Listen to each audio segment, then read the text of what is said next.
ज्योतिर्गमय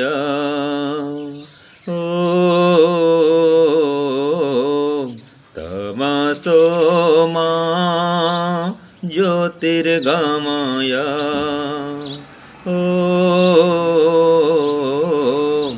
मृत्योर्मा अमृतं गमय प्रभु असतो मा सद्गमय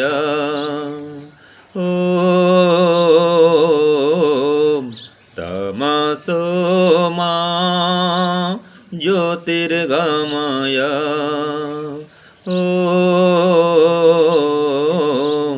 मृत्योर्मा अमृतं गमय मृत्योर्मा अमृतं गमय अमृतं गमय अमृतं गमय। ओम। यह सत्यार्थ प्रकाश में प्रार्थना विषय में आया हुआ शतपथ ब्राह्मण का जप वाक्य है। इसके अर्थ में प्रार्थना करते हुए स्वामी दयानंद क्या लिखते हैं, ये देखते हैं। हे परम गुरु परमात्मन, आप हमको असत मार्ग से पृथक कर सन्मार्ग में प्राप्त कीजिए। अविद्या अंधकार को छुड़ा के विद्या रूप सूर्य को प्राप्त कीजिए और मृत्यु रोग से पृथक करके मोक्ष के आनंद रूप अमृत को प्राप्त कीजिए। अर्थात जिस जिस दोष व दुर्गुण से परमेश्वर और अपने को भी पृथक मान के परमेश्वर की प्रार्थना की जाती है, वह विधि निषेध मुख होने से सगुण निर्गुण प्रार्थना। जो मनुष्य जिस बात की प्रार्थना करता है उसको वैसा ही वर्तमान करना चाहिए। अर्थात जैसे सर्वोत्तम बुद्धि की प्राप्ति के लिए परमेश्वर की प्रार्थना करे, उसके लिए जितना अपने से प्रयत्न हो सके उतना किया करे। अर्थात अपने पुरुषार्थ के उपरांत प्रार्थना करनी योग्य है। ये स्वामी जी इसकी व्याख्या में लिखते हैं। अब इस पर हम विचार करते हैं कि जो असत्वमा सद्गमय है, तमसोमा ज्योतिर्गमय है और मृत्युर्मा अमृतम गमय है, इसमें जीवन का लक्ष्य आ गया, जीवन के लक्ष्य को प्राप्त करने का साधन भी आ गया, विधि विधान भी आ गया, और क्या बाधक है वो भी आ गया। जिसको मोक्ष चाहिए उसको इसका जप करना ही चाहिए, क्योंकि जिस वस्तु की इच्छा हो प्राप्त करने की, उसको प्राप्त करने के लिए प्रार्थना तो करें, और प्रार्थना के साथ में उसके साधन है उसका संग्रह भी करें। जैसे कि हमको यहाँ से अहमदाबाद जाना है, कच्छ से अहमदाबाद जाना है। अब अहमदाबाद जाना है तो पहले मन में लक्ष्य तो बनाएं, इच्छा तो करें कि हमें अहमदाबाद पहुँचना है। अब जब लक्ष्य बना लेंगे तो फिर उसके लिए साधन देखेंगे, ट्रेन में जाएं, बस में जाएं, कार में जाएं, किस में जाएं, विचार करेंगे। तो फिर उस साधन का संग्रह करना चाहिए, तो उस पर बैठेंगे, कार में कि बस में कि ट्रेन में, और उस साधन से वहाँ पहुँचेंगे। अब जहाँ पहुँचेंगे तो मार्ग में कोई विघ्न बाधा ना आए, ये भी ध्यान रखना पड़ेगा। कार में जा रहे हैं तो टायर पंचर न हो जाए, ट्रेन में जा रहे हैं तो ठीक समय पर कहीं उतरे तो फिर चढ़ें भी। कल्पना करते हैं किसी स्टेशन में उतर गए हम पानी लेने के लिए, ये भी ध्यान देना है कि गाड़ी छूट न जाए, टाइम पर फिर मैं पहले वहाँ पहुँच जाऊँ। तो कोई विघ्न बाधा है उसको भी दूर करना चाहिए। तो ऐसे ही मोक्ष प्राप्त करना हो तो साधन क्या है, यम नियम अष्टांग योग का पालन करना। तो ये असत्वमा सद्गमय सब आ गया, एक उपलक्षण मात्र है, उदाहरण है असत्वमा सद्गमय। तो यम और नियम, आसन, प्राणायाम, प्रत्याहार सब इसमें आ गए एक वाक्य में। फिर जो बाधक है वो क्या है, तमस माने अविद्या, अज्ञान, अंधकार, उसको दूर करना है। तो यम नियम आदि अष्टांग योग का पालन करना ये साधन है, और जो अविद्या, अज्ञान, अविवेक है वो बाधक है, उसका निवारण करना है। तब जा करके मृत्युर्मा अमृतम गमय हो पाएगा, अर्थात हम मृत्यु आदि सब दुख से छूट करके मोक्ष पद को प्राप्त कर पाएंगे। तो जो व्यक्ति इसका जप ही नहीं करता है वो साधन क्या करेगा, बाध्य को कैसे जानेगा, कैसे हटाएगा। तो इसलिए इसका जप करें। और स्वामी जी लिखते हैं कि असत मार्ग से दूर हटने के लिए प्रार्थना तो करें और साथ में पुरुषार्थ भी करें। अविद्या अज्ञान से हटने के लिए प्रार्थना करें ईश्वर से और साथ में पुरुषार्थ भी करें। तो यहाँ पर कहा जिस जिस दोष व दुर्गुण से परमेश्वर और अपने को भी पृथक मान के परमेश्वर की प्रार्थना की जाती है, अर्थात कि एक तो दोष से दुर्गुण से हम पृथक हैं ये समझें, दूसरा परमात्मा से भी हम पृथक हैं ऐसा मान के प्रार्थना करें कि मैं एक आत्मा हूँ, परमात्मा से अलग हूँ, ये अविद्या अज्ञान से मैं परे हूँ, शुद्ध स्वरूप में जीवात्मा हूँ, चेतन स्वरूप हूँ, शरीर से अलग हूँ। तो अपने शुद्ध स्वरूप को जान करके मैं अणुस्वरूप एक देशी हूँ, अल्पज्ञ अल्पशक्तिमान हूँ, ऐसा मानते हुए परमात्मा से प्रार्थना करें। तो अगर गुण सहित प्रार्थना कर रहे ईश्वर की कि हे ईश्वर आप आनंद स्वरूप हैं, मुझे आनंद दीजिए, मैं तो आनंद से रहित हूँ, ये सगुण प्रार्थना है। आप दयावान हैं, दयालु हैं, तो ये सगुण प्रार्थना। और आप निराकार हैं, आप सब प्रकार के दुर्गुण से रहित हैं, तो ये निर्गुण प्रार्थना। तो जो जो गुण है उसके सहित प्रार्थना करना सगुण, और जो गुण नहीं है, आप दोष रहित हैं, त्रुटि रहित हैं, भूल रहित हैं, छिद्र रहित हैं, जन्म मरण से रहित हैं, तो जो गुण नहीं है उसके साथ प्रार्थना करना वो क्या है, निर्गुण प्रार्थना।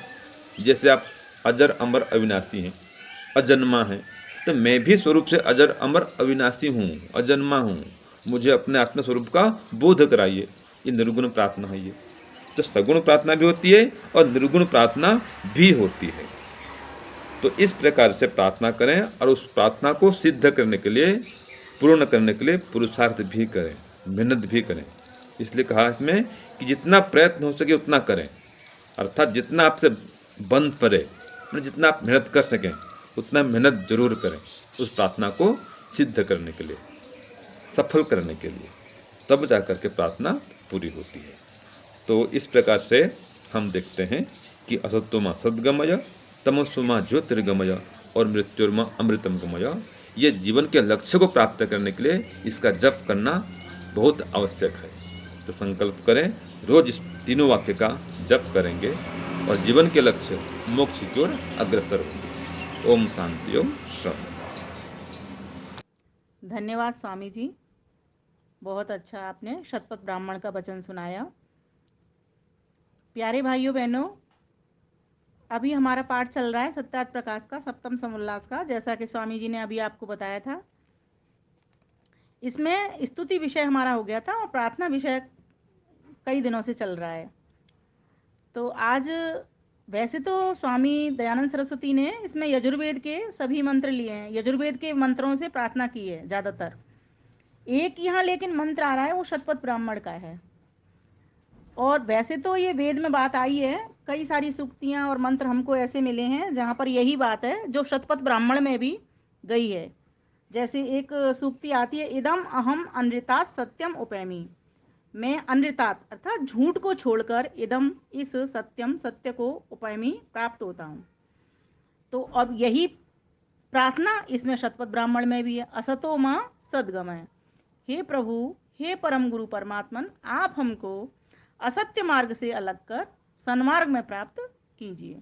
महर्षि दयानंद सरस्वती इस तरह इसको लिखते हैं, जैसा कि अभी हमने जाना था। तो कहा, और फिर उसके बाद तमसोमा ज्योतिर्गमय, अविद्या अंधकार से छुड़ा करके विद्या रूपी सूर्य को प्राप्त कीजिए। मृत्योर्मा अमृतम गमय, और मृत्यु से छुड़ा करके अमृत की ओर ले चलिए। अब आपने देखा होगा इन तीनों वाक्यों में असतो माँ सद्गमय, तमसो माँ ज्योतिर्गमय, मृत्योर्मा अमृतम गमयति, एक तारतम्यता है। और मुझे जो लगता है कि मृत्यु से अमृत में जाने के लिए अगर कोई जाना चाहता है तो सबसे पहले वो असत्य को छुड़ा करके सत्य मार्ग का वर्ण करे, सत्य ग्रंथों को पढ़े, सत्य लोगों के पास बैठे जो सत्य वक्ता हैं, सत्य जानी है, सत्य मानी है, ऐसे संत पुरुषों के पास बैठे और ईश्वर के साथ सत्संग करे, सच्चिदानंद के साथ सत्संग करे, तो उसकी अविद्या स्वतः धीरे धीरे करके छूटने लग जाएगी। क्योंकि कहा जाता है जैसी हम संगत करते हैं वैसी रंगत हमारे ऊपर आने लग जाती है। काजल की कोठरी में कैसो हूँ सयानो जाए, एक लीक काजल की लाग है पे लाग है। तो कहा जैसी जगह हम जाते हैं उसी का हमारे ऊपर प्रभाव पड़ जाता है। कदली सीप भुजंग मुख स्वात एक गुण तीन, जैसी संगत कीजिए वैसा ही फल दीन। कदली सीप कहते हैं केले के ऊपर वर्षा की बूंद एक ही है, अगर वो केले के फल पर पड़ जाए तो कपूर बन जाती है, और सीप में पड़ जाए तो मोती बन जाती है, जिसको हम रत्न कहते हैं, अंगूठी में या कहीं माला में हार में डलवाते हैं। और अगर सांप के मुंह में वो पड़ जाए तो विष बन जाती है। तो कहा जैसी संगत होती है उसके अनुरूप उसके ऊपर प्रभाव आता चलता है। तो सत्य का संग जब हम करते हैं तो हमारे भीतर सद्गुण आने शुरू हो जाते हैं और झूठ बोलना हमसे दूर हो जाता है। आज आप देखो प्रत्येक व्यक्ति असत्य का सहारा लेकर के सारे काम करता है। वह सोचता है मैं इस तरह बच जाऊंगा, ठीक है, एक 2-4 घंटे के लिए तो बच जाओगे, लेकिन एक झूठ को छुपाने के लिए फिर 1000 झूठ तुम्हें बोलने पड़ेंगे, और नजरें रीची रहेंगी वो अलग, भयभीत रहोगे वो अलग, निर्भय नहीं हो सकते। और जब तक इंसान निर्भय नहीं होगा तब तक वो परमात्मा तक पहुंच ही नहीं सकता। और इसमें बात कहाँ चल रही है कि मैं अमृत को प्राप्त कर जाऊं। तो अमृत को प्राप्त तभी हो सकता है व्यक्ति जब असत्य को छोड़कर सत्य मार्ग का वर्ण करे, ये संगति है इसकी। फिर कहा तमसो मां ज्योतिर्गमय, अंधकार से निकल करके प्रकाश की ओर बढ़े। जब व्यक्ति ने असत्य को छोड़कर सत्य का पथ ही वर्ण कर लिया, वेद का पथ ही वर्ण कर लिया, आर्ष ग्रंथों को, सत्य ग्रंथों को पढ़ना शुरू कर दिया, तो उसकी अविद्या मिट जानी है, तो प्रकाश उसके भीतर आने लग जाना है। जब प्रकाश आना शुरू हो जाएगा, जब ज्ञान आना शुरू हो जाएगा, अविद्या मिट करके विद्या आनी शुरू हो जाएगी, विद्या रूपी सूर्य प्राप्त हो जाएगा, तो मृत्यु से तो स्वतः ही छूट जाएगा वो। मृत्यु के बंधन में, इस भव बंधन में हम क्यों आते हैं बार बार? इसीलिए तो आते हैं कि हम अविद्या वाले हैं। जो भी संसार में प्राणी आज दिखाई दे रहा है वह अविद्यारत है, इसलिए संसार में आया है। और जब जब उससे अविद्या से जो जो व्यक्ति छूट जाएगा मोक्ष को प्राप्त कर जाएगा, विद्या को प्राप्त कर जाएगा। तो ये तीनों की जबरदस्त संगति है। इसीलिए यहाँ पर लेकिन आधार क्या है? सत्य मार्ग, कि सत्य मार्ग पर चलना शुरू कर दें, सत्य ग्रंथों को पढ़ना शुरू कर दें, सत्य लोगों के पास बैठना शुरू कर दें, और सच्चे ईश्वर के पास अर्थात परमपिता परमेश्वर जो सच्चिदानंद है उसके पास बैठना शुरू कर दें, उसका जप ध्यान करना शुरू कर दें। तो जितने भी हमारे दोष हैं, दुर्गुण हैं, वे सब छूटने शुरू हो जाएंगे। क्योंकि दोष और दुर्गुण सब आते ही यहीं से, शुरुआत ही यहीं से होती है, अविद्या से ही शुरू होती है। और इस अविद्या से ही राग द्वेषपन अपने शुरू होते हैं। जहाँ सुख मिलता है वहाँ पर राग बन जाता है, और जहाँ से दुख मिलता है वहाँ पर द्वेष होना शुरू हो जाता है, और फिर आदमी भयभीत होना शुरू होता है। ऐसा व्यक्ति फिर निष्काम यज्ञ वाला भी नहीं होता, सकाम यज्ञ करता रहता है। और फिर मृत्यु तो इसको बार बार कचोटती है, क्योंकि ये अपने बचाने की कोशिश करता है, मृत्यु इसके आगे आती है और ये पीछे पीछे हटता जाता है। और व्यक्ति तो वो है जो मृत्यु को पीछे धकेल दे और खुद आगे चला जाए। तो यहाँ पर कहा उसके लिए मार्ग कौन सा है? तो कहा सत्य मार्ग ही है। तो कैसा बनना चाहिए हमको? सत्य मार्गी बनना चाहिए, तभी जा करके हम मृत्यु से छूट सकते हैं। बहुत सारे ऐसे वेद मंत्र आते हैं, सूक्तियाँ आती हैं, जैसे एक आता है ना, ऋतस्य पदम कवयो निपांति, ज्ञानी सत्य के पद की निरंतर रक्षा करते हैं। सत्य क्या है इसको ज्ञानी जन ही जानते हैं, वही सत्य के मूल वेद की रक्षा भी करते हैं। ऐसी बहुत सारी सूक्तियाँ भी, ऋतस्य पंथाम न तरंत दुष्कृत, बुरे कर्म करने वाले मनुष्य सत्य के मार्ग को नहीं पार कर सकते। आगे आता है कि सही सत्यो यम पूर्वे चित देवासश्चिद्यमीधिरे, तीनों लोकों में जो एक जैसा रहे उसे सत्य कहते हैं। विद्वान तथा स्वार्थ रहित महात्मा जिसे प्रकाशित करते हैं वह सत्य होता है। सामा सत्योक्ति परिपात विश्वतः, वह सत्य कथन मुझे सब बुराइयों से पूर्णतया बचावे। अब बताओ, एक सत्य व्रत के धारण करने से मनुष्य सब बुराइयों से बच जाता है। इसीलिए मनु महाराज ने तो यहाँ तक कह दिया, नास्ते सत्यात परो धर्म, सत्य से उत्तम कोई धर्म नहीं है। इसीलिए महर्षि दयानंद सरस्वती ने देखा होगा कि अपने नियमों में, सभी 10 नियमों में उन्होंने सत्य को कई बार लेकर के आए हैं। वो प्रारंभ ही वहीं से होता है। सब सत्य विद्या और जो पदार्थ विद्या से जाने जाते हैं उन सब का आदिमूल परमेश्वर है। फिर ईश्वर सच्चिदानंद स्वरूप, यहाँ भी सत्य आ गया। फिर तीसरे नियम में सत्य के ग्रहण करने और असत्य को छोड़ने में सर्वदा उद्यत रहना चाहिए। सब काम धर्मानुसार सत्य और असत्य को विचार करके करना चाहिए। अब आप देख लीजिए कितनी बार सत्य आ गया। तो क्योंकि उन्हें पता है कि सत्य का मार्ग ही है जो हमें इस अविद्या रूपी अंधकार से निकाल करके विद्या की ओर ले जाएगा। सत्य के पास बैठेंगे तो विद्या आनी शुरू हो जाएगी, और जब विद्या आनी शुरू हो गई तो फिर मोक्ष तो अपने आप प्राप्त हो जाना है, मृत्यु पर तो अपने आप ही विजय प्राप्त हो जाएगी। तो मैं तो सोच सोच करके हैरान हो जाती हूँ कि हमारे ऋषियों का कितना बड़ा चिंतन रहा है, जो उन्होंने वेद ज्ञान को पकड़ा, ईश्वर से ग्रहण किया और हमारे लिए इतनी सरल करके उसकी प्रार्थना बना करके भेज दी। और सचमुच प्रार्थना करने से ईश्वर की सहायता मिलनी शुरू होती है, ये मानना ही पड़ेगा। ये मेरा अपना व्यक्तिगत अनुभव कहता है। और दूसरी बात, ये प्रार्थना पुरुषार्थ में भी, फिर सच्चे मन से जब प्रार्थना व्यक्ति करता है तो वो जरूर पुरुषार्थी व्यक्ति ही सच्चे मन से प्रार्थना कर सकता है, ऐसा भी मेरा मानना है। दोनों एक दूसरे के पूरक हैं। जो सच्चे मन से प्रार्थना करता है वो व्यक्ति सच में पुरुषार्थी होता है। बाकी जो प्रार्थनाएं आजकल चल रही हैं वो तो सत्य नहीं है। इसीलिए वो लोग आलसी भी रहते हैं, वो पुरुषार्थ नहीं करते। पुरुषार्थ करें तो फिर विद्यारत हो ही जाए ना, फिर इस संसार में आने आवागमन छूट जाए, कम से कम मोक्ष की अवधि तक तो छूट जाए, फिर आएंगे तब की तब देख लेंगे। फिर एक बार का लंबा काल तो कितना है, 36,000 बार दुनिया बने और 36,000 बार दुनिया बिगड़े। तो इतना समय तो कितना आनंद का, सोचो कभी किसी को कोई दुख ही नहीं होगा। तो क्यों नहीं हम इस सत्य पथ का वर्ण कर लेते हैं। छोटी छोटी बातों के लिए हम झूठ बोलना शुरू कर देते हैं। आइए मेरा स्वरचित गीत अब आपको सुना देती हूँ। मीठा मीठा बोल हर काम कर ले, जग में ऊंचा नाम कर ले। ओहो सत्य प्रिय बोल हर काम कर ले, जग में ऊंचा नाम कर ले। सत्यम वद मुश्किल नहीं, हाँ तू असत में ढल नहीं। सत्य प्रिय बोल हर काम कर ले, जग में ऊंचा नाम कर ले। हो मीठा सत बोल हर काम कर ले, जग में ऊंचा नाम कर ले। कुहुक कुहुक कर सबके मन को जीत, ईश्वर की भक्ति के गा कर गीत। आहा कुहुक कुहुक कर सबके मन को जीत, ईश्वर की भक्ति के गा कर गीत।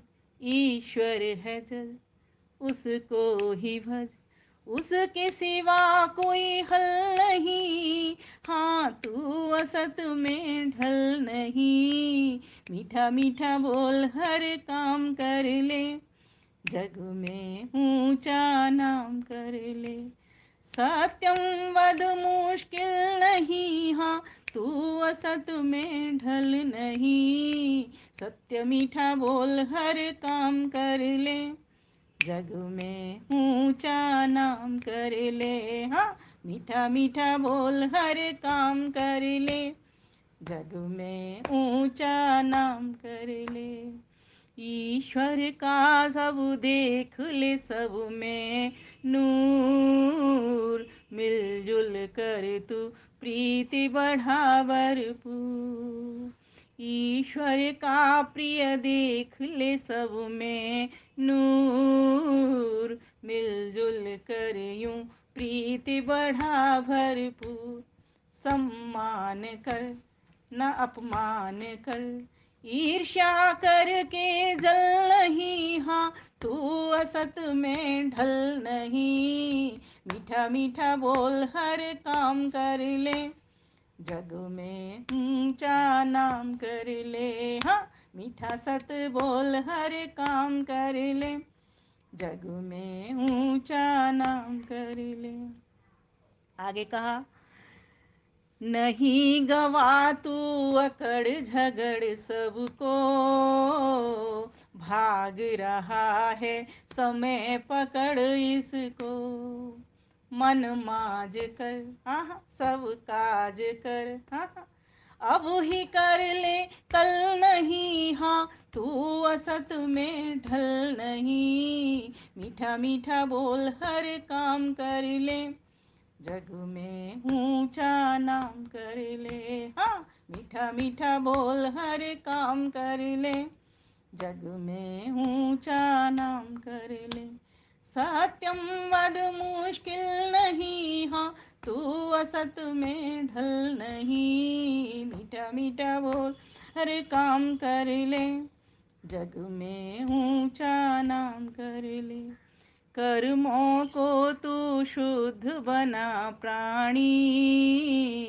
पुण्य कमा ले बन कर के दानी, कर्मों को शुभ विमल बना प्राणी, पुण्य कमा ले बन कर के दानी, दुखियों को दे हाँ दुखियों को दे, सुखियों से ले सुखियों से ले, कपटी बन कर छल नहीं हाँ, तू असत में ढल नहीं, मीठा मीठा बोल हर काम कर ले, जग में ऊंचा नाम कर ले हो, मीठा मीठा बोल काम कर ले, जग में ऊंचा नाम कर ले, सत्यम वद मुश्किल नहीं हाँ, तू असत में ढल नहीं, मीठा मीठा बोल हर काम कर ले, जग में ऊंचा नाम कर ले, जग में ऊंचा नाम कर ले। हे परम गुरु परमात्मन, आप हमको असत्य मार्ग से पृथक कर सन्मार्ग में प्राप्त कीजिए, अविद्या अंधकार को छुड़ा के विद्या रूपी सूर्य को प्राप्त कीजिए, और मृत्यु रोग से पृथक करके मोक्ष के आनंद रूप अमृत आनंद से भर दीजिए।